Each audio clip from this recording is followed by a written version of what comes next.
छात्रों नमो नमः। भद्रा एजुकेशन में मैं नितिन शुक्ल आप सभी का बहुत बहुत स्वागत अभिनंदन करता हूं। प्रिय छात्रों, आज पुनः आपके समक्ष एक नए विषय को लेकर के उपस्थित हुआ हूं, जो हमारे लिए बहुत ही अति आवश्यक है। हमारे ज्ञान की अभिवृद्धि में हमारे विषय से संबंधित है। तो ऐसे छात्र जो संस्कृत का अध्ययन कर रहे हैं, जो कक्षा 11 और 12 से संबंधित हैं, वो किसी भी बोर्ड से हैं, विशेषकर एनसीईआरटी, सीबीएसई बोर्ड आदि से जो संबंधित हैं, तथा अन्य बोर्डों से जहाँ पर संस्कृत साहित्य का इतिहास भाग लगता है, ऐसा जहाँ पर है, ऐसे उन छात्रों के लिए यह वीडियो अत्यंत उपयोगी होने वाला है। तथा ऐसे संस्कृतानुरागी बंधुओं जिनका अनुराग संस्कृत में है, जो संस्कृत पढ़ रहे हैं, जो संस्कृत जान रहे हैं, जो जानना चाह रहे हैं, जो संस्कृत को समझना चाहते हैं, ऐसे उन बंधुओं के लिए भी है और उन छात्रों के लिए है जो अभी अध्ययन कर रहे हैं, कक्षागत अध्ययन कर रहे हैं। और ऐसे बंधु जो संस्कृत का इतिहास कुछ जानना चाह रहे हैं, उनके लिए यह वीडियो अत्यंत उपयोगी होने वाला है। प्रिय छात्रों, यदि आपको वीडियो अच्छा लगे तो इसे मेरे चैनल को भद्रा एजुकेशन को सब्सक्राइब कीजिएगा, लाइक कीजिएगा और ज़्यादा से ज़्यादा इसको शेयर करने का प्रयास कीजिएगा। आज हम लोग जो पढ़ने वाले हैं वह संस्कृत भाषा का उद्भव एवं विकास है। तो संस्कृत भाषा का उद्भव और विकास के बारे में हम लोग कुछ समझेंगे, जानेंगे और इससे हम लोगों को क्या ज्ञान की अभिवृद्धि हुई उसको भी देखेंगे। प्रिय छात्रों, आइए हम लोग अपने पाठ की ओर, अपने अध्याय की ओर बढ़ते हैं और देखते हैं कि संस्कृत भाषा उद्भव और विकास में क्या लिखा हुआ है। और हम लोग प्रथम अध्याय का अध्ययन कर रहे हैं। यहाँ पर लिखा है, संस्कृत की उपलब्ध भाषाओं में संस्कृत प्राचीनतम है। संस्कृत की उपलब्ध भाषाओं में जो संस्कृत है वह कैसी है? वह प्राचीनतम है। यहाँ पर क्षमताम लिखा है संसार। संसार की उपलब्ध भाषाएं, जितनी भी संसार में उपलब्ध भाषाएं हैं, उन उपलब्ध भाषाओं में जो संस्कृत भाषा है वह कैसी भाषा है? वह सर्वप्राचीन भाषा है, ऐसा माना गया है, ऐसा है। इस भाषा में प्राचीन भारतीय सभ्यता और संस्कृत का बहुत बड़ा भंडार है। किस भाषा में? जो यह संस्कृत भाषा है, इसी भाषा में प्राचीन भारतीय सभ्यता और संस्कृत का बहुत बड़ा भंडार है। किसमें? जो आपकी संस्कृत भाषा है, इसी भाषा में प्राचीन भारतीय सभ्यता का और प्राचीन भारतीय सभ्यता और संस्कृति का बहुत बड़ा भंडार इसमें है। आगे लिखा हुआ है, वैदिक काल से लेकर आधुनिक काल तक इस भाषा में रचनाएं होती रही हैं। तो वैदिक काल अर्थात प्राचीन काल में जो जब वेद आदि की रचना हुई, तब भी संस्कृत भाषा में उन वेदादिकों की रचनाएं हुई और जितने भी पुराण लिखे गए वो सब संस्कृत भाषा में लिखे गए। तथा और आधुनिक काल में भी इस भाषा में रचनाएं होती रही हैं। आधुनिक काल में भी संस्कृत भाषा की रचनाएं, जो आधुनिक कवि हुए वो भी संस्कृत भाषा में रचनाएं करते रहे हैं। साहित्य लिखा जाता रहा है। कौन सा साहित्य लिखा जाता रहा है? संस्कृत भाषा का जो साहित्य है वह प्राचीन काल में भी लिखा जाता रहा है और आधुनिक काल में भी उसका उपयोग और उसको लिखा जा रहा है। जिन दिनों लिखने के साधन विकसित नहीं थे, उन दिनों भी इस भाषा की रचनाएं मौखिक परंपरा से लेकर से चल रही थी। मतलब अब ये समझ लीजिए कि जब एक ऐसा प्राचीन काल में ऐसा था जब बहुत ज़्यादा लिखने के साधन उपलब्ध नहीं थे, तब भी वो उन दिनों में भी यह जो भाषा थी इसकी रचनाएं मौखिक रूप से जो है परंपरागत रूप से वो चल रही थी, है ना। और उस परंपरा की रचनाएं जो आज बची हैं अक्षरशः सुरक्षित हैं।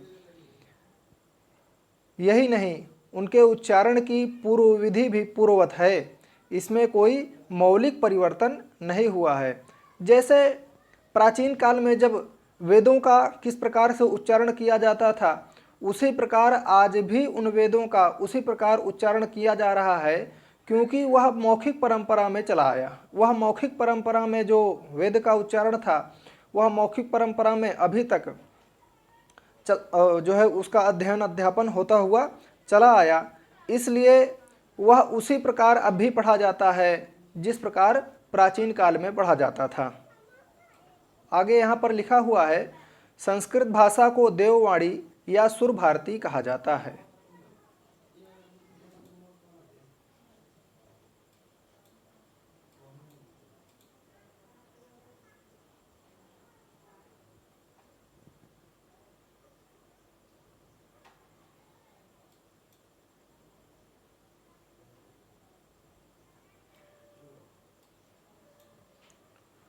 तो जो संस्कृत भाषा है, संस्कृत भाषा को क्या कहा जाता है? तो संस्कृत भाषा को देववाणी या सुर भारती कहा जाता है। यहाँ पर यह प्रश्न जो है आ सकता है और आएगा भी। यहाँ लिखा हुआ है कि जो संस्कृत भाषा है उसको क्या कहा जाता है? तो संस्कृत भाषा को देववाणी या सुर भारती कहा जाता है। देववाणी भी कहा जाता है कि यह देवताओं की वाणी है, और सुर भारती, सुर माने भी देवता ही होता है, तो इसे सुर भारती कहा जाता है। इस भाषा में साहित्य की धारा कभी नहीं सूखी। जो संस्कृत भाषा है, जो देव भाषा है, जो सुर भारती है, इस भाषा में जो साहित्य की जो धारा रही है वह अभी तक कभी नहीं सूखी है, अर्थात हमेशा वह हरी भरी रही है। हमेशा वह साहित्य जो है बोला जाता था, पढ़ा जाता था और लिखा जाता था। यह बात इसकी अमरता को प्रमाणित करती है। वास्तविकता यही है कि यह अमृत भाषा है। यह आज से कई हजार वर्ष पूर्व भी थी, आज भी है और आगे भी रहेगी। यही इसकी अमरता, जो इसमें अमृतत्व है, वह इस अमृतत्व, जो अमृतत्व है, यह उसी बात का प्रमाण है कि यह भाषा बहुत ही प्राचीन है और कभी यह भाषा सूखी नहीं है, अर्थात यह भाषा कभी विलुप्त नहीं हुई है। मानव जीवन के सभी पक्षों पर समान रूप से प्रकाश डालने वाली इस भाषा की रचनाएं हमारे देश के प्राचीन दृष्टि की व्यापकता सिद्ध करती है। तो मानव जीवन के सभी पक्ष, जितने भी पक्ष मानव जीवन के जो व्यवहारिक पक्ष होते हैं, उन सभी पक्षों में समान रूप से प्रकाश डालने वाली यह भाषा है, और रचनाएं हमारे देश की प्राचीन दृष्टि की व्यापकता सिद्ध करती हैं। वसुधैव कुटुंबकम, संपूर्ण पृथ्वी ही हमारा परिवार है। इसका यह अर्थ हुआ वसुधैव कुटुंबकम का कि संपूर्ण जो पृथ्वी है वह हमारा परिवार है। इसका जो उद्घोष हुआ है, इसका जो उद्घोष जो हुआ है वह संस्कृत भाषा साहित्य की ही देन है। वास्तव में देखिए, अगर चिंतन कभी किया जाए तो यह जो वाक्य यहाँ पर दिया हुआ है, कौन सा? वसुधैव कुटुंबकम। यह वसुधैव कुटुंबकम एक सोच ही तो है। क्या है? एक सोच है। सोच यह है कि यह जो संपूर्ण पृथ्वी है वह हमारा परिवार है, ना कि स्वयं मेरा परिवार, ना कि मेरे बाल बच्चे। जो संपूर्ण पृथ्वी है वह संपूर्ण पृथ्वी मेरा परिवार है। ऐसी जो सोच है, वह सोच कहाँ पर दृष्टि गोचर हो रही है? वह संस्कृत में ही होती है, और उसी से हमको संस्कृति प्राप्त होती है। आगे देखेंगे यहाँ पर क्या लिखा हुआ है। संस्कृत भाषा वैज्ञानिक दृष्टि से भारोपीय परिवार की भाषा है। बहुत ही इम्पॉर्टेंट और अक्सर लगभग पूछा जाने वाला प्रश्न है, तो इसे हाईलाइट कर लीजिए। यहाँ से प्रश्न आएगा, ठीक है।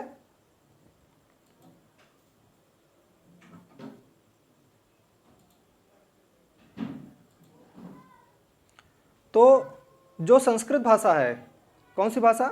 संस्कृत भाषा वैज्ञानिक दृष्टि से भारोपीय परिवार की भाषा है। प्रश्न आएगा कि संस्कृत भाषा किस परिवार की भाषा है, तो भारोपीय परिवार की भाषा है, यहाँ पर जैसा लिखा हुआ है। आगे देखेंगे यहाँ पर क्या लिखा है, ग्रीक, लैटिन, अंग्रेजी, रूसी, फ्रांसीसी, स्पेनी आदि यूरोपीय भाषाएं भी इसी परिवार की भाषाएं कही गई हैं। किस परिवार की? यह जो भारोपीय परिवार है, इस भारोपीय परिवार की ही भाषाएं, और कौन सी भाषाएं कही गई हैं? ग्रीक हो गई, लैटिन हो गई, अंग्रेजी हो गई, रूसी हो गई, फ्रांसीसी हो गई, स्पेनी हो गई आदि यूरोपीय भाषाएं भी। ये सब कैसी हैं, कहाँ की भाषाएं हैं? ये यूरोपीय भाषाएं हैं। तो पूछ लेगा, प्रश्न आ जाएगा कि ग्रीक भाषा कैसी भाषा है, तो यूरोपीय भाषा है ना। लैटिन, अंग्रेजी, रूसी, फ्रांसीसी, स्पेनी ये सब यूरोपीय भाषा हैं। तो लेकिन ये किस परिवार के अंतर्गत आती हैं, यह अगर प्रश्न आ जाएगा, मान लीजिए आ जाए कि यहाँ पर जो दिया हुआ है लैटिन या ग्रीक या लैटिन या अंग्रेजी या रूसी या फ्रांसीसी अथवा स्पेनी, इनमें से कोई भी आ जाए और यह प्रश्न आ जाए कि ये जो भाषाएं दी गई हैं ये किस परिवार से हैं, तो ये भारोपीय परिवार से हैं। जिस प्रकार संस्कृत भाषा वैज्ञानिक दृष्टि से भारोपीय परिवार से है, उसी प्रकार ये भाषाएं भी क्या हैं, ये भाषाएं भी भारोपीय परिवार से ही हैं।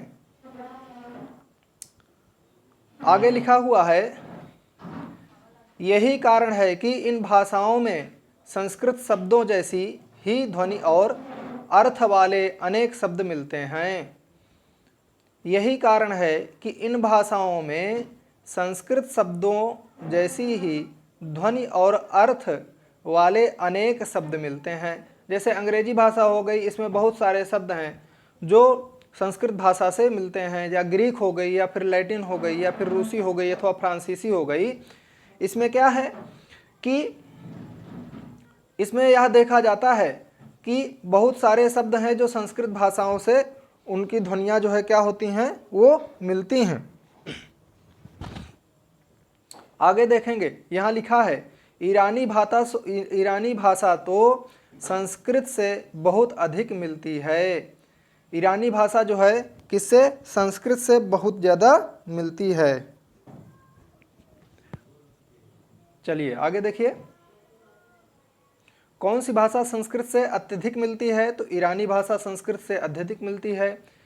ग्रीक, लैटिन, अंग्रेजी आदि भाषाएं किस परिवार की भाषाएं हैं, तो भारोपीय परिवार की भाषा है। संस्कृत किस परिवार की भाषा है, वह भी भारोपीय परिवार की भाषा है। आगे देखेंगे, पिछले 200 वर्षों में यूरोपीय विद्वानों ने संस्कृत का पर्याप्त अध्ययन इन भाषाओं से तुलना के आधार पर किया है।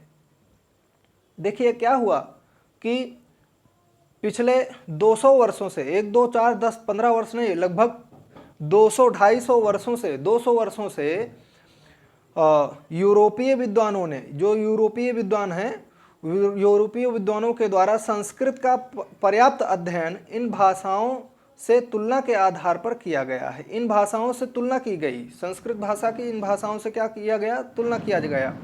इस दृष्टि से संस्कृत भाषा विदेशों में अत्यधिक आदर पा चुकी है।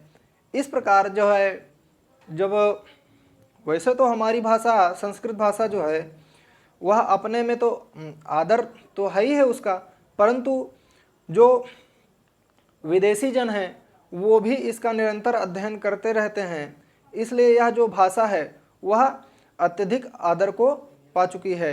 आज भी यूरोपीय भाषाओं का ऐतिहासिक अध्ययन करने के लिए संस्कृत का अनुशीलन विदेशी शिक्षा संस्थाओं में भी अनिवार्य रूप से किया गया है।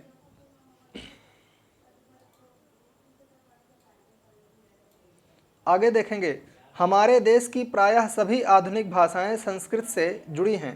अब जो हमारे देश की भाषाएं हैं, लगभग सभी भाषाएं, वह जो आधुनिक भाषाएं हैं वो संस्कृत से जुड़ी हुई हों, वो चाहे हिंदी हो, वो चाहे मराठी हो, चाहे गुजराती हो, चाहे बंगाल की भाषा हो, बंगला हो, चाहे ओडिया हो, चाहे असमिया हो, चाहे पंजाबी हो, चाहे सिंधी हो, ये सभी भाषाएं संस्कृत भाषा से जुड़ी हुई हैं और ये भाषाएं भी इससे विकसित होती हैं। किससे विकसित होती हैं?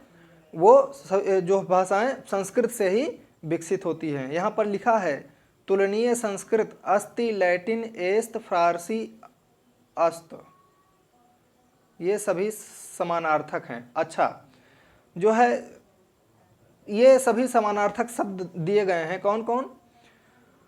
अस्ति, लैटिन, एस्त, फारसी और अस्त। ठीक है, ये सभी समानार्थी शब्द यहाँ पर दिए गए हैं।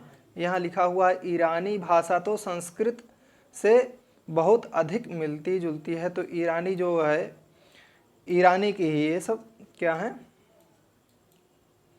आगे देखेंगे। चलिए,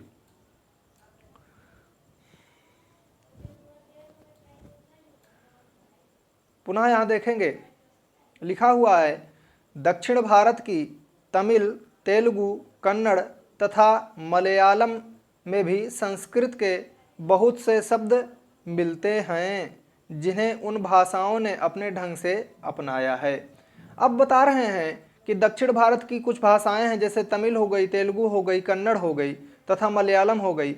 ये भाषाएं भी संस्कृत से बहुत सारे शब्द जो है मिलते जुलते हैं। इसी कारण भाषाओं ने अपने ढंग से जो है अपने अपने ढंग से भाषाओं को अपना लिया है।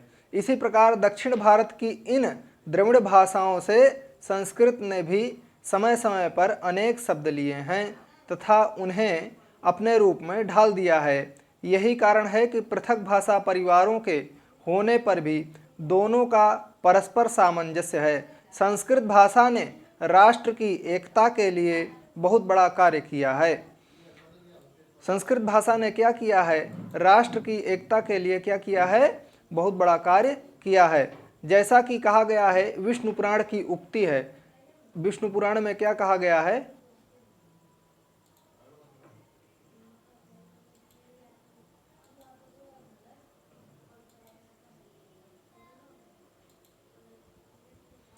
विष्णु पुराण में कहा गया है उत्तरम यत् समुद्रस्य हिमाद्रेश्चैव दक्षिणम वर्षम तद भारतम प्राहुर्भारती यत्र संतति। ऐसा जो है विष्णु पुराण में कहा गया है। आगे देखेंगे यहाँ पर जो देश अर्थात वर्ष, जो देश समुद्र, हिंद महासागर आदि, जो देश समुद्र के उत्तर और हिमालय के दक्षिण में अवस्थित हैं उसे पहले के लोगों ने भारत कहा है। अब यहाँ पर जो विष्णु पुराण में कहा गया है उस उक्ति को यहाँ पर बता रहे हैं कि विष्णु पुराण में क्या कहा गया है। तो यहाँ लिखा हुआ है जो देश समुद्र के उत्तर और हिमालय के दक्षिण में, तो समुद्र के उत्तर में भारत है और जो हिमालय है उसके दक्षिण में, हिमालय के दक्षिण में अवस्थित है, ऐसा जो देश है उसे क्या कहा गया है? तो उसे भारत कहा गया है। ठीक है, वहाँ की प्रजा भारतीय या भारतीय कहलाती है। ऐसा वर्षम तद भारतम प्राहुर्भारती यत्र संतति। यही है कि वहाँ की जो प्रजाएं हैं, वहाँ की जो जनता है, वहाँ के जो लोग हैं उनको भारतीय कहते हैं या फिर भारती कहते हैं। संस्कृत भाषा सहस्त्रों वर्षों से चली आ रही है। इस अवधि में इसका रूप परिवर्तित होता रहा है। संस्कृत भाषा क्या है कि सहस्त्रों वर्षों से चली आ रही है, तो इस अवधि में क्या होता है, इसका रूप जो है थोड़ा थोड़ा परिवर्तित होता रहता है। भाषा वैज्ञानिकों के अनुसार आधुनिक भाषाओं तक इसके विकास की प्रक्रिया इस प्रकार रही है। अब जो है संस्कृत भाषा की प्रक्रिया जो है, अब चूँकि सहस्त्रों वर्षों से चली आ रही है तो कुछ न कुछ तो परिवर्तन होना स्वाभाविक है। तो जो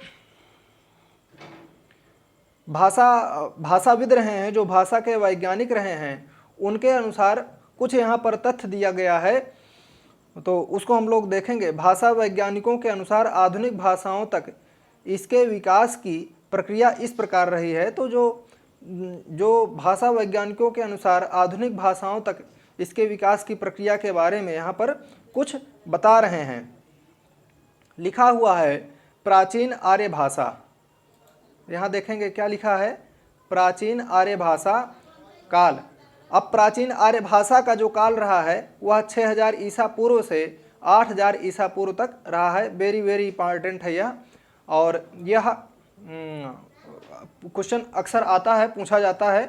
तो प्रिय छात्रों, इसको आप जरूर ध्यान रखेंगे। प्राचीन आर्य भाषा का जो काल रहा है, प्राचीन आर्य भाषा, तो जो प्राचीन आर्य भाषा का काल क्या है, 6000 ईसा पूर्व से 800 ईसा पूर्व। इस काल में वैदिक भाषा और प्राचीन संस्कृत भाषा के विकास की प्रक्रिया चलती रही है। किस भाषा में, प्राचीन आर्य भाषा में जो है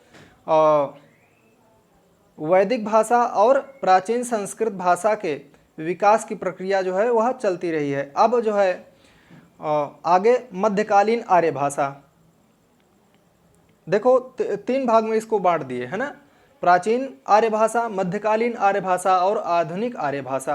अब मध्यकालीन आर्य भाषा जो है वह 800 ईसा पूर्व से 1000 ईस्वी तक रहा है। इसका जो समय रहा है क्या, 800 ईसा पूर्व से 1000 ईसा पूर्व तक। इस काल में पाली, प्राकृत तथा अपभ्रंश भाषाओं का विकास हुआ है। किस काल में पाली, प्राकृत तथा अपभ्रंश भाषाओं का विकास हुआ है, तो मध्यकालीन आर्य भाषा काल में। मध्यकालीन आर्य भाषा काल में पाली, प्राकृत तथा अपभ्रंश भाषाओं का विकास हुआ है। यहाँ पर यह बता रहे हैं, और यही प्रश्न उठ करके आ जाएगा कि किस काल में पाली, प्राकृत तथा अपभ्रंश भाषाओं का विकास हुआ है, तो वह मध्यकालीन आर्य भाषा के काल में, जिसका समय है 800 ईसा पूर्व से 1000 ईस्वी तक उसका समय रहा है। तो उसी समयावधि में पाली, प्राकृत तथा अपभ्रंश भाषाओं का विकास हुआ है। शिक्षित समाज में संस्कृत का प्रयोग होता रहा है। जो शिक्षित समाज है उसमें जो है संस्कृत का प्रयोग होता रहा, तथा अधिकांश प्रामाणिक ग्रंथ इसी समय में लिखे गए। किस समय में अधिकांश प्रामाणिक ग्रंथ लिखे गए, मध्यकालीन आर्य भाषा, जिसका समय 800 ईसा पूर्व से 1000 ईस्वी तक रहा है। आगे यहाँ पर देखेंगे, इस काल में जन सामान्य में संस्कृत भाषा का प्रयोग बहुत अधिक नहीं रहा, किंतु इसके प्रति सम्मान का भाव अपूर्ववत रहा है। बता रहे हैं कि मध्यकालीन जो आर्य भाषा का जो समय रहा है, इस समय संस्कृत भाषा का प्रयोग बहुत अधिक तो नहीं रहा है, परंतु इसके प्रति जो सम्मान की भावना रही है वह पूर्ववत ही रही है। जिस प्रकार प्राचीन का आर्य भाषा काल में जो संस्कृत का सम्मान रहा, जो संस्कृत को मानने वाले लोग रहे, उसी प्रकार इसको मानने वाले लोग मध्यकालीन आर्य भाषा के समय भी रहे हैं। आगे देख लीजिए,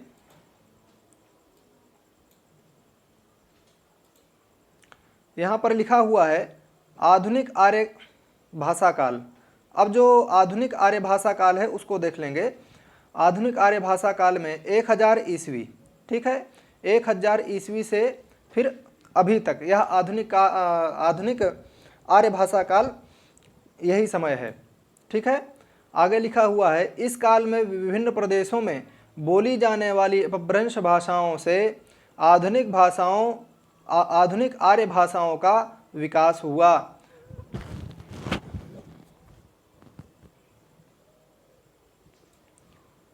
लिखा हुआ है इस काल में, अर्थात आधुनिक आर्य भाषा काल में, जो 1000 ईस्वी से अभी तक तो जो समय चल रहा है, तो इस काल में क्या हुआ, विभिन्न प्रदेशों में बोली जाने वाली अपभ्रंश भाषाओं से आधुनिक आर्य भाषा का विकास हुआ है। तो विभिन्न प्रदेशों में बोली जाने वाली जो अपभ्रंश भाषाएं थी, उन भाषाओं से आधुनिक आर्य भाषाओं का विकास हुआ है। द्रविड़ परिवार की भाषाओं को छोड़कर हिंदी, मराठी आदि उपर्युक्त सभी भाषाएं इसके अंतर्गत हैं।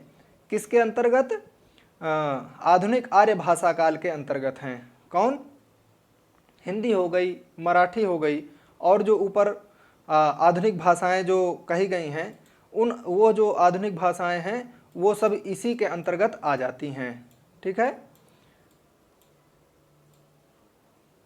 यहाँ पर आधुनिक भाषाएं बताई गई थी ना, हिंदी, मराठी, गुजराती, बंगला, उड़िया, असमिया, पंजाबी, सिंधी आदि ये जो आधुनिक भाषाएं हैं, इन आधुनिक भाषाओं का जो विकास हुआ है वो आधुनिक आर्य भाषा काल में हुआ है, जिसका समय 1000 ईस्वी से वर्तमान समय तक रहा है।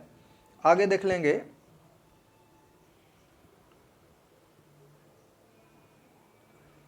यहाँ तक हो गया था, यहाँ से देखेंगे। चलिए, यहाँ से है, इन सभी भाषाओं में पर्याप्त साहित्य रचा गया है। किन सभी भाषाओं में? जो हिंदी आदि, जो हिंदी, मराठी, बांग्ला, उड़िया, इन सभी भाषाओं में क्या हुआ है? पर्याप्त साहित्य की रचनाएं हुई हैं। इस काल में भी संस्कृत भाषा द्वितीय युग के समान शिक्षित जन समुदाय में प्रचलित रही है। इसमें रचनाएं भी होती रही हैं। प्रादेशिक भाषाओं में भी मुख्यतः ग्रंथ लेखन का कार्य उन्हीं लोगों ने किया जो संस्कृत में पंडित थे, जो संस्कृत में विद्वान थे। ऐसे विद्वान, ऐसे पंडित और ऐसे सुज्ञ लोग जो है वो संस्कृत की रचनाएं किए, क्योंकि संस्कृत भाषा के अभाव में शिक्षा की कल्पना ही नहीं हो सकती थी। इस काल में विदेशी शासन का आरंभ हुआ। किस काल में? आधुनिक आर्य भाषा काल में विदेशी शासन का आरंभ हुआ, जिससे तुर्की, अरबी और फारसी भाषाएं भारत में शासकों द्वारा लाई गईं। तो विदेशी शासकों के द्वारा तुर्की, अरबी और फारसी भाषाओं को लाया गया।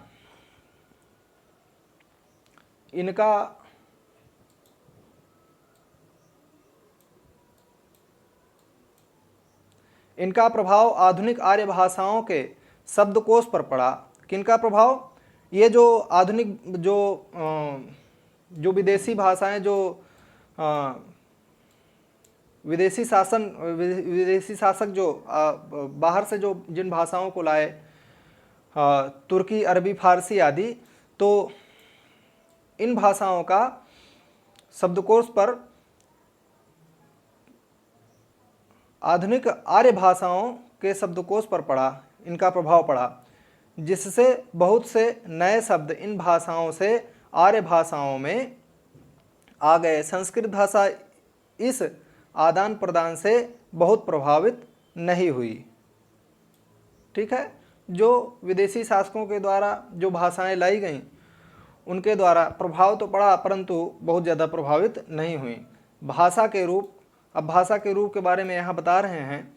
किसी भी भाषा के दो रूप होते हैं, एक व्यवहारिक और एक बोलचाल। बोलचाल में आने वाली भाषा, व्यवहारिक को ही क्या कहा जाता है? बोलचाल। व्यवहार में जिस भाषा को हम लोग प्रयोग करते हैं, तो किसी भी भाषा के दो रूप होते हैं। पहला रूप हो गया व्यवहारिक, अर्थात बोलचाल। बोलचाल में आने वाली भाषा तथा स्थिरता पाने वाली साहित्यिक भाषा बोलचाल की संस्कृत भाषा का प्राचीन रूप भास, कालिदास, शूद्रक आदि के नाटकों में प्राप्त होता है। सामान्यतः संस्कृत में जो साहित्य सुरक्षित है वह उसके साहित्यिक रूप का प्रतिनिधि है। आगे यहाँ पर देखेंगे, लिखा हुआ है, निश्चित रूप से बोलचाल की भाषा सरल तथा रूढ़िमुक्त रहती है। जो बोलचाल की भाषा है वह कैसी रहती है? सरल और रूढ़िमुक्त रहती है। दूसरी ओर साहित्यिक भाषा परिष्कृत तथा अलंकृत होने लगती है। जो साहित्यिक भाषा होती है, जो व्याकरण आदि के द्वारा परिष्कृत होती है और अलंकृत भी होती है। बोली जाने वाली संस्कृत भाषा व्याकरण और उच्चारण के अनुसार से मुक्त होकर धीरे धीरे पाली, प्राकृत आदि परवर्ती भाषाओं के रूप में बदल जाती है। जो संस्कृत भाषा होती है, जब उसमें व्याकरण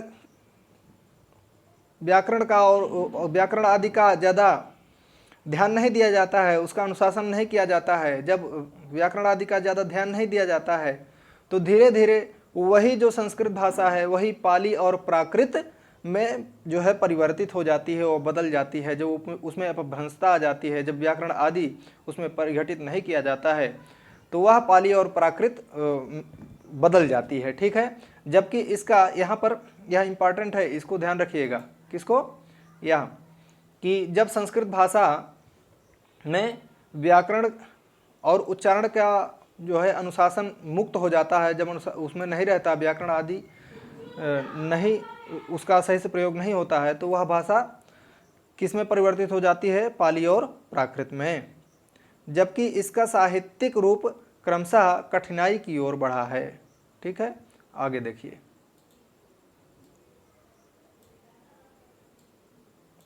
लिखा है संस्कृत का साहित्यिक विकास। जो संस्कृत का साहित्यिक विकास है उसको भी देख लेते हैं। प्राचीन आर्य भाषा काल में संस्कृत के अनेक रूप मिले हैं, किंतु इस काल के अंत में जब पाणिनि 700 ईसा पूर्व, इनका समय क्या रहा है? महर्षि पाणिनि का, जिन्होंने अष्टाध्यायी की रचना की, महर्षि पाणिनि का जो समय रहा है 700 ईसा पूर्व रहा है, तो महर्षि पाणिनि के व्याकरण से इसे परिनिष्ठित रूप मिला। प्राचीन आर्य भाषा काल में संस्कृत के अनेक रूप मिले, किंतु इस काल के अंत में जब पाणिनि के व्याकरण से इसे परिनिष्ठित रूप मिला, तब रूपों की अस्थिरता समाप्त हो गई और भाषा एक ही रूप में स्थिर हो गई। इस काल के बाद सभी संस्कृत ग्रंथ इसी नियत भाषा में लिखे गए। किस नियत भाषा में? महर्षि पाणिनि की अष्टाध्यायी के अनुसार उन्होंने जो व्याकरण लिखा उसके अनुसार जो है अन्य भाषाएं फिर संस्कृत भाषा उसी नियम के आधार पर चलने लगी। इसका परिणाम यह हुआ कि संस्कृत की वाचिक धारा पाली, प्राकृत आदि भाषाओं के रूप में परिवर्तित हो गई।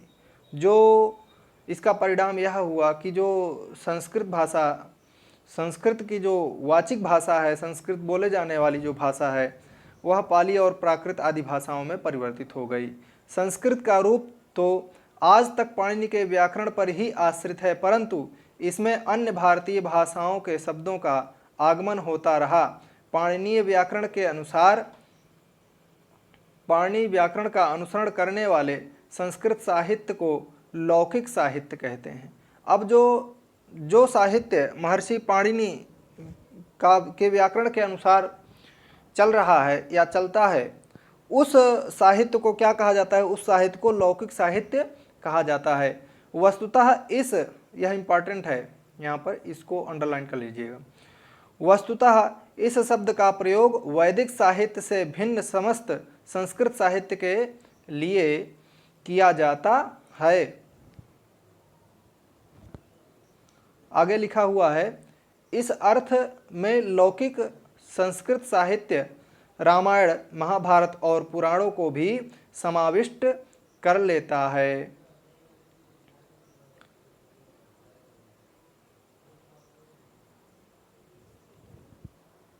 आगे लिखा हुआ है, भले ही इसमें पाणिनि के नियमों का यत्र तत्र उल्लंघन भी है। किसमें? जो रामायण या महाभारत आदि जो पुराण हैं, इसमें क्या है? भले ही महर्षि पाणिनि के नियमों का उल्लंघन इनमें दिखता है, वो व्याकरण का उल्लंघन दिखता है, परंतु इन्हें भी क्या? लौकिक संस्कृत के अंतर्गत ही रख लिया गया है। किन्हें? रामायण, महाभारत आदि जो है और इसके अलावा जो पुराण हैं उन सभी को, है ना। आगे देखेंगे, संस्कृत में साहित्यिक भाषा की क्रमशः 2 धाराएं मिलती हैं। संस्कृत में साहित्यिक भाषा की कितनी धाराएं मिलती हैं? 2 धाराएं मिलती हैं, वैदिक संस्कृत की धारा और लौकिक संस्कृत की धारा। ठीक है, प्रश्न आएगा कि संस्कृत में साहित्यिक भाषा की कितनी धाराएं मिलती हैं? तो 2 धाराएं मिलती हैं। कौन कौन सी? एक वैदिक संस्कृत की धारा हो गई और एक लौकिक संस्कृत की धारा हो गई। वैदिक संस्कृत की धारा भी अनेक रूपों में है। प्राचीनतम वेद ऋग्वेद की भाषा अन्य सर्वत्र एक समान नहीं है। अन्य वेदों में जो भाषा रूप प्राप्त होता है उसमें सरलीकरण की प्रवृत्ति दिखाई देती है। शब्द रूपों और धातु रूपों की अनियमितता तथा अनेकता क्रमशः दूर होती जाती है। अन्य वेदों में हमें गद्य भी मिलता है, जबकि पूरी ऋग्वेद संहिता पद्यात्मक है। तो ऋग्वेद संहिता कैसी है? तो ऋग्वेद संहिता पूरी क्या है? पद्यात्मक है। संहिताओं के बाद उनकी व्याख्याओं के रूप में ब्राह्मण, आरण्यक, उपनिषद ग्रंथ प्राप्त होते हैं। किनकी संहिताओं के बाद अर्थात जो ऋग्वेद, यजुर्वेद, सामवेद और आदि जो वेद हैं, इन संहिताओं के बाद इनकी व्याख्या होती है और इनके व्याख्या के रूप में ब्राह्मण, आरण्यक और उपनिषद ग्रंथ हमको प्राप्त होते हैं। तो प्रश्न आ जाएगा कि संहिताओं की या वेदों की व्याख्या के रूप में क्या प्राप्त होते हैं? तो प्राप्त होते हैं ब्राह्मण ग्रंथ, आरण्यक ग्रंथ और उपनिषद ग्रंथ। यद्यपि इन सब में सामान्य रूप से वैदिक संस्कृत ही प्रयुक्त है, किंतु वह संस्कृत लौकिक संस्कृत की ओर अभिमुख दिखाई पड़ती है। वैदिक संस्कृत और लौकिक संस्कृत के संधिकाल में हमें रामायण तथा महाभारत जैसे ग्रंथ मिलते हैं। कभी एक ऐसा समय आया जब वैदिक संस्कृति और लौकिक संस्कृति का, उधर वैदिक संस्कृति का लगभग अंत हो रहा था और इधर लौकिक संस्कृति का प्रारंभ हो रहा था। तो वही जो संधिकाल हुआ, ऐसे संधिकाल में हमको जो ग्रंथ मिलते हैं, रामायण और महाभारत जैसे महानतम ग्रंथ मिलते हैं जो संधिकाल के हैं। इन ग्रंथों की भाषा में वैदिक वाक्यों जैसे सरलता है तथा जटिल शब्द रूपों का अभाव है। इन ग्रंथों की भाषा ने लौकिक संस्कृत साहित्य को विकास का मार्ग दिखाया है। इसी काल में संस्कृत व्याकरण के सुप्रसिद्ध लेखक पाणिनि का आविर्भाव हुआ। किस काल में? जो वैदिक काल के लास्ट में और लौकिक काल के प्रारंभ में महर्षि पाणिनि जैसे सुप्रसिद्ध लेखक का क्या हुआ? आविर्भाव हुआ, जिन्होंने अपने समय में प्रचलित संस्कृत भाषा का व्यापक अनुशीलन करके अष्टाध्यायी नामक ग्रंथ में भाषा संबंधी नियम बनाए। तो महर्षि पाणिनि ने कौन सी पुस्तक लिखी? अष्टाध्यायी। और इन्होंने इसमें क्या किया? भाषा संबंधी नियम बनाए। उन्होंने तुलना के लिए वैदिक भाषा के विषय में भी अपने निष्कर्ष को सूत्र रूप में उपस्थित किया। पाणिनि ने वेदों की भाषा को सामान्य रूप से छंदस और लौकिक संस्कृत को लेकर केवल भाषा कहा। देखिए यहाँ पर यह बहुत ही इम्पॉर्टेंट है, इसको देखिएगा या इसको नोट बना लीजिए कि पाणिनि ने वेदों की भाषा को सामान्य रूप से छंदस, वेदों की जो भाषा है, वेदों की भाषा को सामान्य रूप से छंदस और लौकिक संस्कृत को केवल भाषा कहा। वेदों की भाषा को छंद बोले और जो लौकिक संस्कृत रही है उनको सिर्फ वो भाषा के रूप में बोले। ठीक है। पाणिनि के बाद विकसित संस्कृत साहित्य में भी भाषा का उपयोग होने लगा। कवियों और लेखकों की शैली में जो भी अंतर रहा हो, भाषा वही रही। अन्य वैयाकरणों ने भी पाणिनि के द्वारा स्थापित भाषा को ही मानक स्वीकार कर अपने अपने व्याकरण लिखे। तो कुल मिलाकर के महर्षि पाणिनि के बनाए गए भाषा सूत्रों को सभी लोग अपनाने लगे। आगे है संस्कृत के साहित्यिक विकास को 4 चरणों में देख सकते हैं। वैदिक साहित्य, रामायण, महाभारत, और तीसरा है मध्यवर्ती संस्कृत साहित्य तथा चौथा है आधुनिक संस्कृत साहित्य। 4 भागों में विभक्त किया है।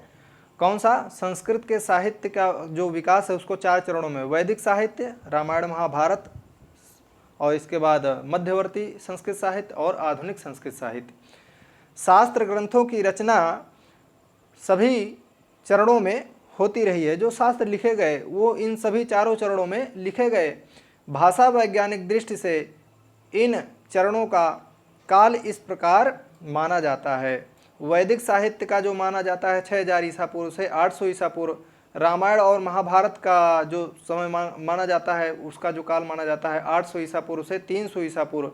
मध्यवर्ती संस्कृत साहित्य का जो काल माना जाता है 300 ईसा पूर्व से 1784 ईसा पूर्व।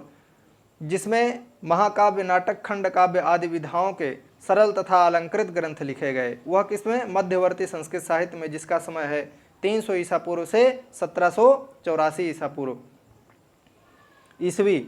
और इसके बाद आधुनिक काल जो माना जाता है वह 1784 अर्थात 1784 ईस्वी से आज तक। तो यह पूरा चैप्टर बहुत ही इंपॉर्टेंट है, इसको ध्यान रख लीजिएगा, ठीक है। इसका नोट्स आप ज़रूर से ज़रूर बना लीजिएगा। ये पूरा, ये यहाँ से यह इतना, ठीक है। चलिए, सही से नहीं हो रहा है, समझ गए होंगे आप।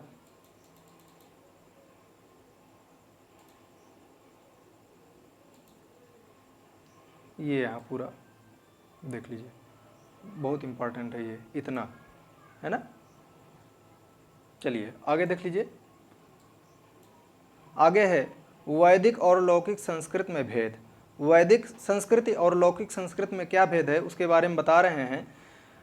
संस्कृत भाषा के वैदिक रूप में सभी वेदों की संहिताएं, ब्राह्मण, आरण्यक तथा उपनिषद ग्रंथ लिखे गए हैं।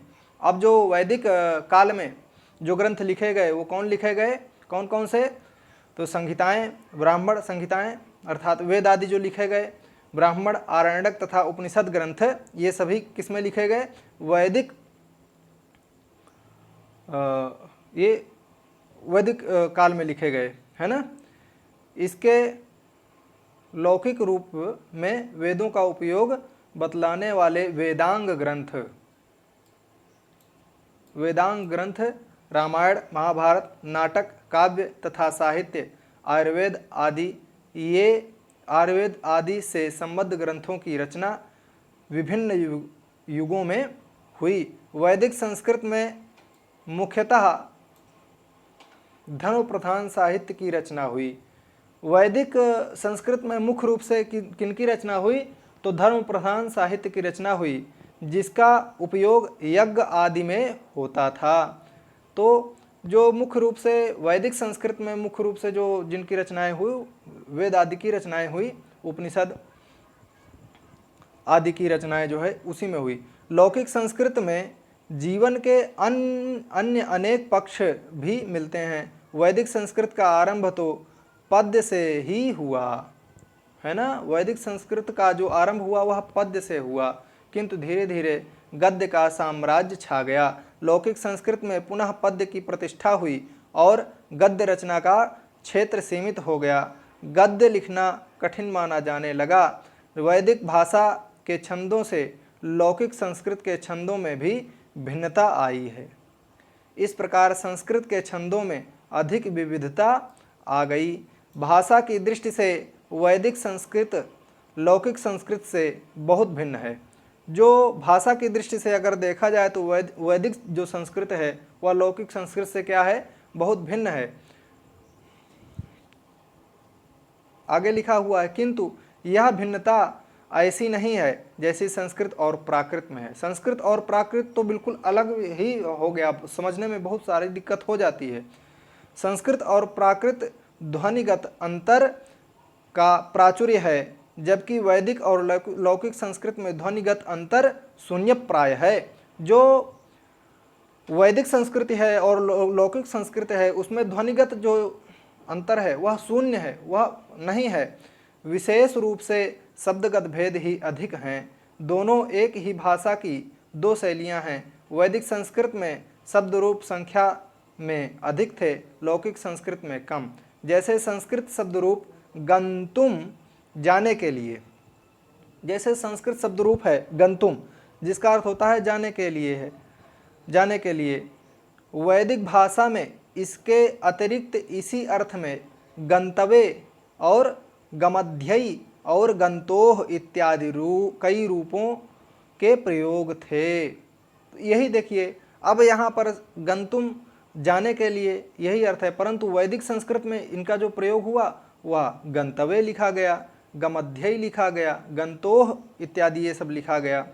अकारांत शब्दों के प्रथमा बहुवचन में प्रियाह, प्रिया, प्रिय, प्रियाह और प्रियासः जैसे दो रूप वैदिक संस्कृत में थे।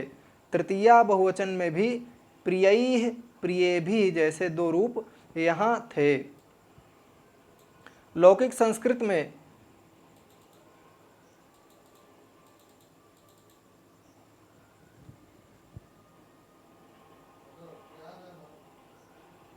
लिखा हुआ है, लौकिक संस्कृत में ये कम हो गए, केवल प्रियाः और प्रियैः ही रह गए। इस प्रकार दोनों भाषाओं में मुख्य अंतर वैदिक भाषा के शब्दों के वैकल्पिक रूपों की अधिकता और लौकिक संस्कृत भाषा में शब्दों के वैकल्पिक रूपों की न्यूनता है।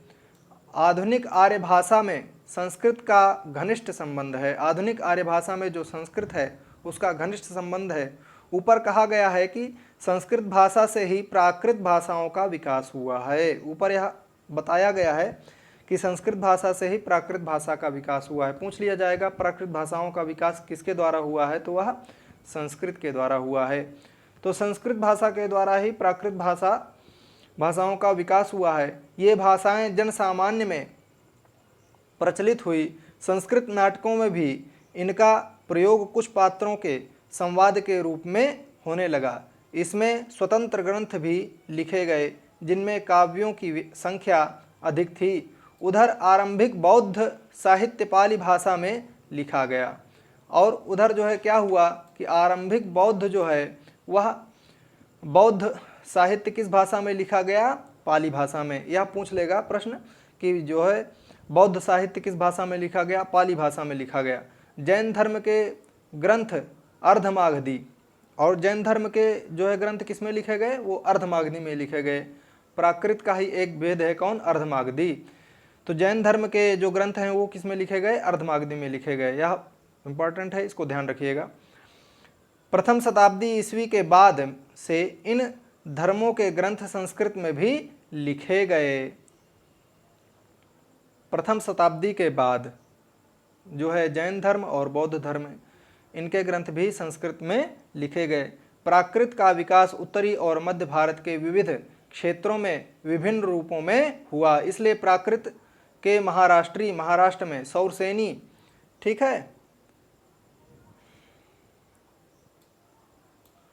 सौरसेनी पश्चिमी उत्तर प्रदेश में, तो सौरसेनी कहाँ बोली गई, पश्चिमी उत्तर प्रदेश में।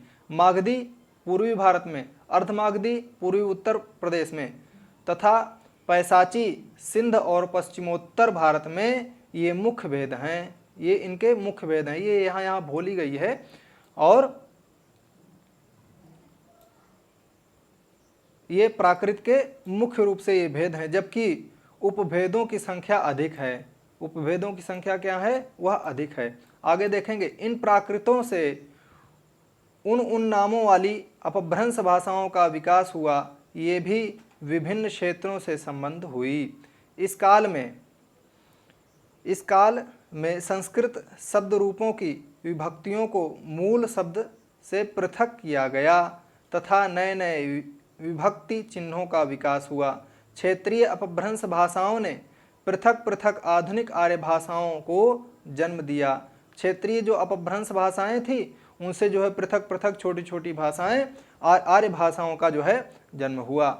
महाराष्ट्रीय अपभ्रंश से मराठी, सौरसेनी से हिंदी, खस अपभ्रंश से पहाड़ी और ब्राचट से गुजराती और सिंधी मागधी से बिहार की भोजपुरी, मैथिली और मगही के अतिरिक्त बंगला, ओडिया और असमिया तथा अर्धमागधी से पूर्वी उत्तर प्रदेश की बोलियां निकलीं। यह इम्पॉर्टेंट है, यहाँ से यहाँ तक इसको समझ लीजिएगा। महाराष्ट्रीय अपभ्रंश से, ठीक है, जो महाराष्ट्री है वह किससे निकली, अपभ्रंश से। महाराष्ट्रीय अपभ्रंश से मराठी, है ना, महाराष्ट्रीय अपभ्रंश से मराठी भाषा निकली। सौरसेनी से हिंदी और खस अपभ्रंश से पहाड़ी निकली। ब्राचट से गुजराती और सिंधी, मागधी से बिहार की भोजपुरी, मैथिली और मगही के अतिरिक्त बंगला, ओडिया और असमिया तथा अर्धमागधी भी पूर्वी उत्तर प्रदेश की बोलियां निकली हैं। आगे देखिए, इस प्रकार आधुनिक आर्य भाषाएं संस्कृत की विकसित हैं। इस प्रकार आधुनिक आर्य भाषाएं संस्कृत से विकसित हैं। संस्कृत का व्यापक प्रभाव इन सब पर रहा है। यहाँ पर आगे देख लीजिए, संस्कृत साहित्य के इतिहास का उद्देश्य क्या है। बस थोड़ी देर और बने रहिए, ज़्यादा नहीं है।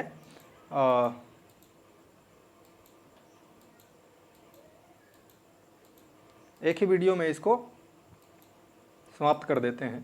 थोड़ा लंबा वीडियो हो जाएगा, लेकिन बने रहेंगे तो दिक्कत नहीं होगी। चलिए,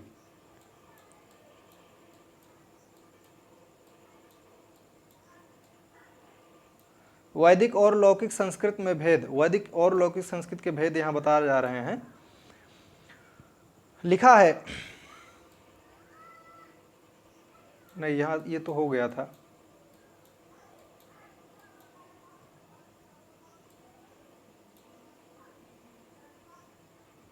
संस्कृत साहित्य के इतिहास का उद्देश्य, यहाँ से हम लोगों को पढ़ना है। संस्कृत साहित्य के इतिहास का उद्देश्य, संस्कृत भाषा और साहित्य के विकास का ज्ञान उसके इतिहास से मिलता है। संस्कृत भाषा और साहित्य के विकास का ज्ञान उसके इतिहास से मिलता है। युगों से विभिन्न प्रवृत्तियों के कारण जो साहित्य प्रकार विकसित हुए हैं, उनका आकलन इतिहास में होता है।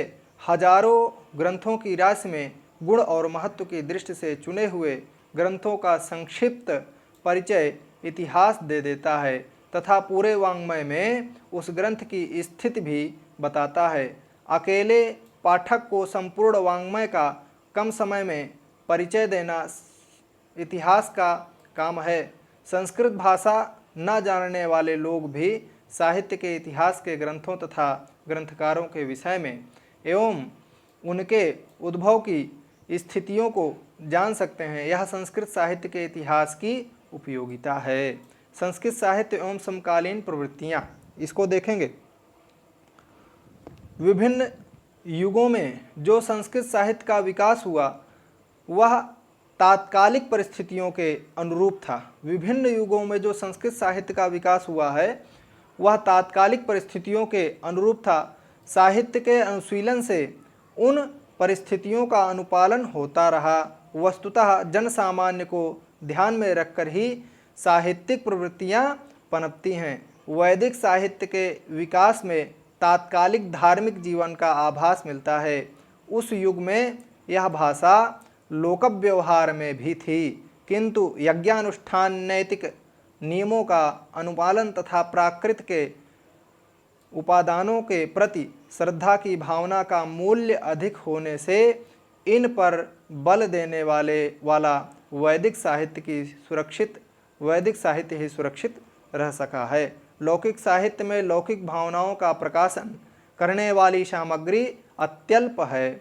लौकिक संस्कृत साहित्य के आरंभ काल में रामायण में सुंदर भाषा में आदर्श की स्थापना की गई, जबकि महाभारत में इतिहास के बहाने राजनीति, धर्म, समाज और संस्कृति का यथार्थ प्रकाशित हुआ।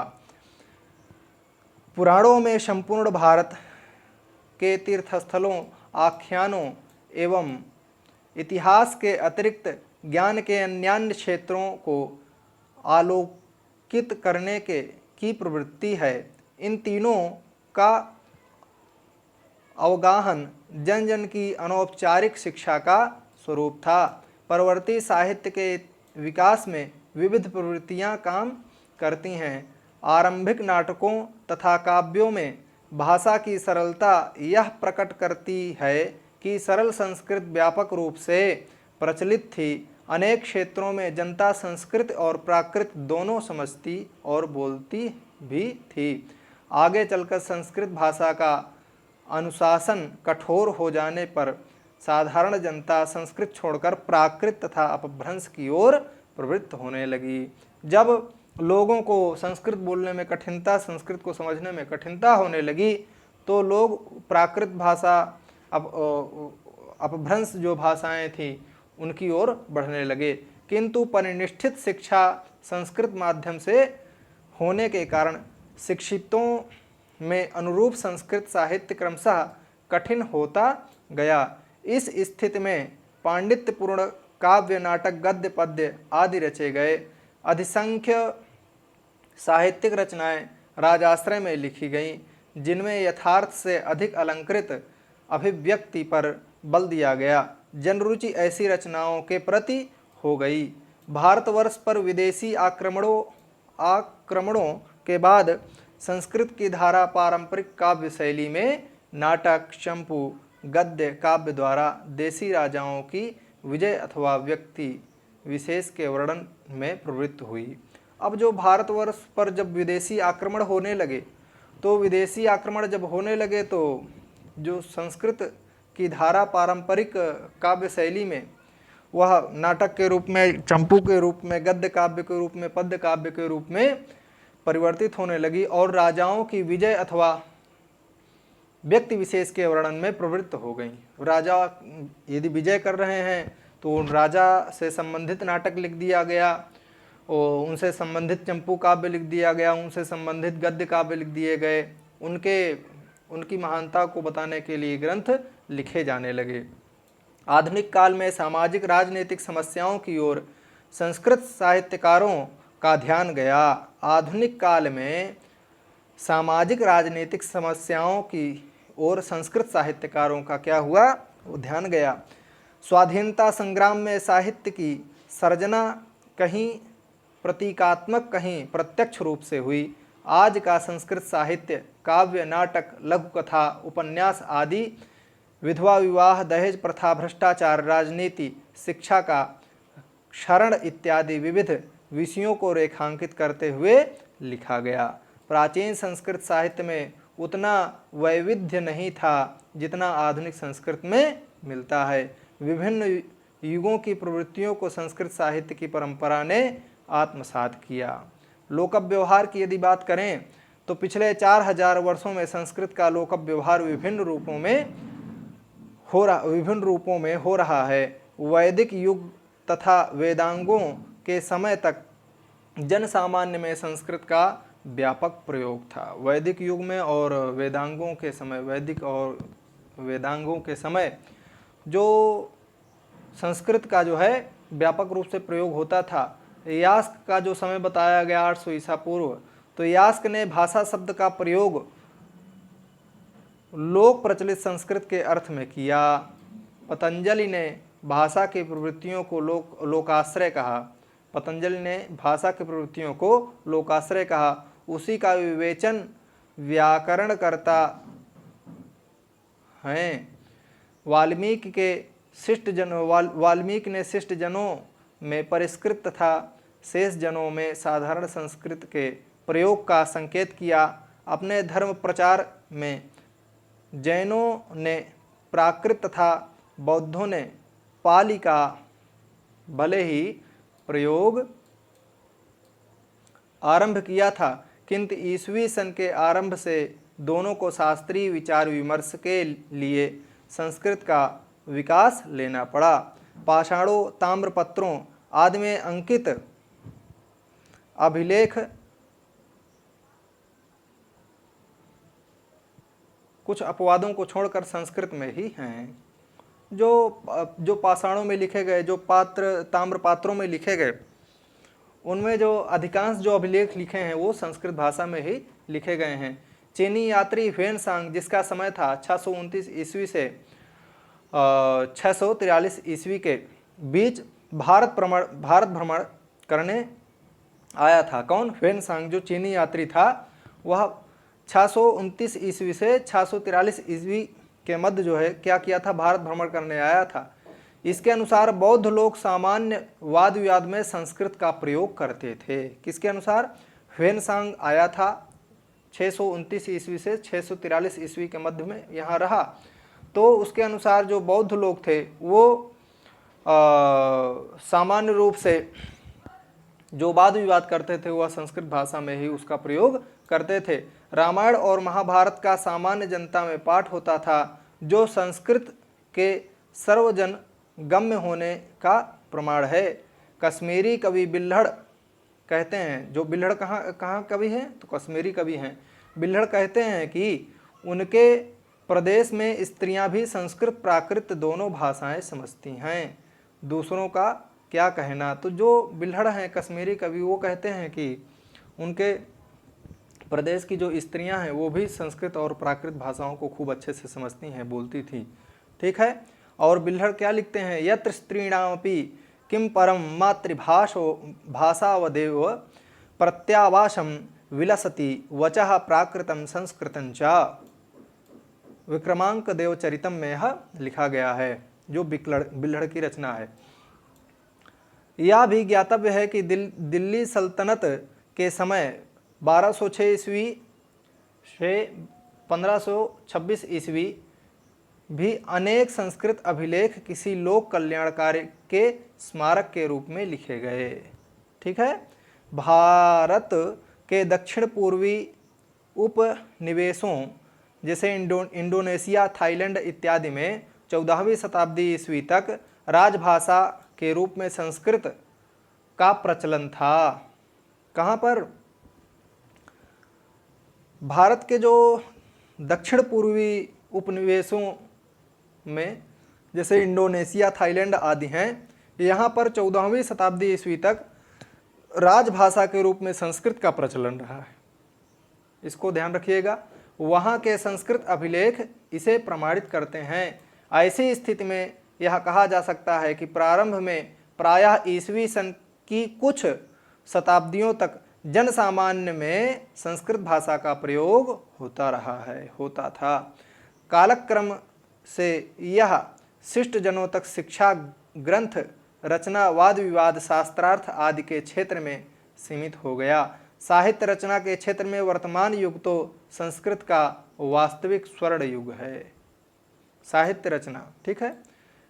ध्यातव्य कुछ बिंदु हैं, उनको देख लेते हैं। संस्कृत संसार की प्राचीनतम भाषा है। यह बिंदु एक बना दिए, एक लाइनर, कि संस्कृत संसार की प्राचीनतम भाषा है। संस्कृत भाषा की रचना धारा निरंतर प्रवाहशील है। वसुधैव कुटुंबकम, यह उद्घोष संस्कृत भाषा की देन है। संस्कृत भाषा वैज्ञानिक दृष्टि से भारोपीय परिवार की भाषा है। ग्रीक, लैटिन, अंग्रेजी, रूसी, फ्रांसीसी, स्पेनी आदि यूरोपीय भाषाएं इसी परिवार की भाषाएं हैं। किस परिवार की? भारोपीय परिवार की भाषाएं हैं। सभी आधुनिक भारतीय भाषाएं संस्कृत से निकली हैं। तो सभी आधुनिक भाषाएं कहाँ से निकली हैं? संस्कृत से निकली हैं। कौन कौन सी भाषाएं? हिंदी, मराठी, गुजराती, बंगला, ओडिया, असमिया, पंजाबी, सिंधी आदि ये भाषाएं किससे निकली हैं? संस्कृत से ही निकली हैं। आधुनिक भाषाओं की विकास प्रक्रिया इस प्रकार है। अब जो प्राचीन आर्य भाषा काल है, इस काल में वैदिक भाषा और प्राचीन संस्कृत भाषा के विकास की प्रक्रिया चली। मध्यकालीन आर्य भाषा में क्या हुआ? इस काल में पाली, प्राकृत और अपभ्रंश भाषाओं का विकास हुआ। किस काल में पाली, प्राकृत और अपभ्रंश भाषाओं का विकास हुआ? तो मध्यकालीन आर्य भाषा काल में। आधुनिक आर्य भाषा काल की अगर बात करें तो इस काल में विभिन्न प्रदेशों में बोले जाने वाली अपभ्रंश भाषाओं से आधुनिक आर्य भाषाओं का विकास हुआ। भाषा के रूप में, भाषा के दो रूप होते हैं, व्यवहारिक भाषा और साहित्यिक भाषा। जो व्यवहारिक भाषा है उसको बोलचाल की भाषा कहते हैं, और जो साहित्यिक भाषा है उसको क्या कहते हैं? उसको साहित्य में प्रयुक्त भाषा बोला जाता है। संस्कृत साहित्य का विकास, साहित्य भाषा की दो धाराएं हैं, वैदिक संस्कृत धारा और लौकिक संस्कृत धारा। ठीक है। वैदिक संस्कृत और लौकिक संस्कृत के संधि काल में रामायण तथा महाभारत ग्रंथों की रचना हुई, जैसा कि ऊपर हम लोग समझ चुके हैं। रामायण तथा महाभारत से ही लौकिक संस्कृत का आरंभ हुआ। इसी बीच सुप्रसिद्ध विद्वान पाणिनि का आविर्भाव हुआ, जिन्होंने अष्टाध्यायी नामक ग्रंथ में भाषा संबंधी नियम बनाए। यह प्रश्न आ जाएगा, रामायण तथा महाभारत से ही लौकिक संस्कृत का आरंभ हुआ। लौकिक संस्कृत का आरंभ किन ग्रंथों से हुआ, किन ग्रंथों के समय से हुआ? तो रामायण और महाभारत के ही समय से। ठीक है। आगे देखेंगे, संस्कृत का साहित्यिक विकास 4 चरणों में विभक्त किया गया है। अगर वैदिक साहित्य की बात करें तो 6000 ईसा पूर्व से 800 ईसा पूर्व इसका समय माना गया है। रामायण और महाभारत का जो माना गया है वह 800 ईसा पूर्व से 300 ईस्वी पूर्व माना गया है। मध्यवर्ती संस्कृत साहित्य की बात करें तो 300 ईस्वी से 1784 ईस्वी माना गया है। और आधुनिक काल की बात करें तो 1784 से आज तक आधुनिक काल चल रहा है। ठीक है। वैदिक और लौकिक संस्कृत में भेद है। वैदिक और लौकिक संस्कृत में भेद, वैदिक जो है क्या है, इसमें क्या है, संहिताएं हैं, ब्राह्मण है, आरण्यक है और उपनिषद हैं। ये सब किसके भेद हैं, ये सब वैदिक संस्कृत के भेद हैं। और यदि लौकिक संस्कृत के भेद यदि देखा जाए तो वेदांग हो गए, रामायण हो गए, महाभारत हो गए, नाटक हो गए, काव्य हो गए तथा कथा साहित्य, आयुर्वेद इत्यादि, ये सब जो है लौकिक साहित्य के भेद हैं। ठीक है। वैज्ञानिक साहित्य भी इसी में आ जाते हैं। आगे लिखा हुआ है संस्कृत भाषा संसार की अत्यंत प्राचीन भाषा है। इसमें भारतीय सभ्यता और संस्कृत से संबंध रचनाओं का बहुत बड़ा भंडार है। इस भाषा में प्राचीन समय से आज तक रचनाएं होती आ रही हैं। यह भाषा भारोपीय इंडो यूरोपियन परिवार की भाषा है। कौन सी भाषा? जो संस्कृत भाषा है वह भारोपीय परिवार की भाषा है। भारोपीय परिवार की भाषा या इंडो यूरोपियन भाषा। भारोपीय परिवार किसको बोला जाता है? इंडो यूरोपियन भी उसको बोला जाता है, इतना ध्यान रखिएगा। ठीक है। जो संस्कृत भाषा है वो इंडो यूरोपियन परिवार की भाषा है या भारोपीय परिवार की भाषा है। आगे देखेंगे, प्रायः 6000 ईसा पूर्व से वैदिक अर्थात प्राचीन संस्कृत भाषा का विकास माना जाता है। 700 ईसा पूर्व में पाणिनि ने इसे परिनिष्ठित रूप दिया। 700 ईसा पूर्व में महर्षि पाणिनि ने जो वैदिक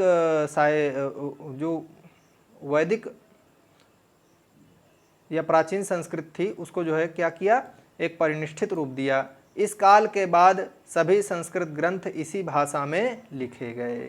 ठीक है। इस प्रकार संस्कृत के वैदिक और लौकिक दो रूप माने जाते हैं। आधुनिक आर्य भाषाओं का संस्कृत से घनिष्ठ संबंध है।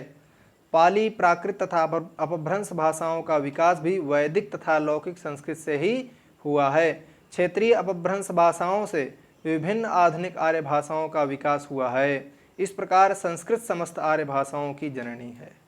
आगे देखेंगे, यहाँ पर आपको अभ्यास प्रश्न करना है। संस्कृत भाषा के महत्व को 5 वाक्यों में आपको लिखना है। भारोपीय भाषा परिवार में कौन कौन सी मुख्य भाषाएं हैं, ये अभ्यास कार्य आप देख लीजिएगा। या यहाँ पर देखिए, ऊपर देखेंगे ये बताया गया है भारोपीय यूरोपीय भारत यूरोपीय परिवार। तो भारत यूरोपीय परिवार और द्रविड़ परिवार है ना, ये मिलाया गया है। तो प्रिय छात्रों, अभी तक बने रहने के लिए आप सभी को बहुत बहुत धन्यवाद। यदि अच्छा लगा हो तो चैनल को सब्सक्राइब करें, ज़्यादा से ज़्यादा लाइक करें, शेयर करें और कमेंट करके ज़रूर बताएं कि आपको कैसा लगा, समझ में आया कि नहीं विषय। 1 बार 2 बार 4 बार वीडियो को देखेंगे तो अवश्य ही आपको समझ में आएगा। और यहाँ से बहुत सारे प्रश्न अक्सर पूछे जाते हैं तो निश्चित आपको अच्छा लगेगा। और विशेष यदि आपको इंडिविजुअली रूप से संस्कृत विषय का अध्ययन करना हो तो इसी वीडियो के डिस्क्रिप्शन बॉक्स में टेलीग्राम का लिंक दिया हुआ है, वहां से जा करके मुझसे आप संपर्क कर सकते हैं। अभी तक बने रहने के लिए बहुत बहुत धन्यवाद। चैनल को लाइक करें, सब्सक्राइब करें और ज़्यादा से ज़्यादा शेयर करें। बहुत बहुत धन्यवाद।